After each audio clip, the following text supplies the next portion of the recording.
तर तुम्ही बघू शकता स्नेहल ताई आहेत इचलकरंजी कोल्हापूरच्या.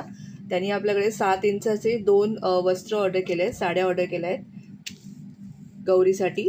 त्या एक मोरपिशी कलर आहे, एक गुलाल कलर आहे. त्याचबरोबर त्यांनी छान छान अशा अगरबत्त्या ऑर्डर केल्या आहेत. आपली ऑल टाईम फेवरेट वक्रतुंड, नंतर पवित्र गुलाब, मग महाकाल, त्याच्यानंतर स्वामी समर्थ हिना अगरबत्ती, मग डमरू, बिल्वपत्र आणि वैदेही अशा छान छान अशा अगरबत्त्या आणि 2 गौरींसाठी वस्त्र, म्हणजे आपण मार्गशीर्षाला जे कलशाला साडी नेसवतो ना तीच साडी 7 इंचाची आहे. तशी छान अशी ऑर्डर आहे स्नेहल मॅम इचलकरंजी कोल्हापूरवरनं. Thank you ma'am.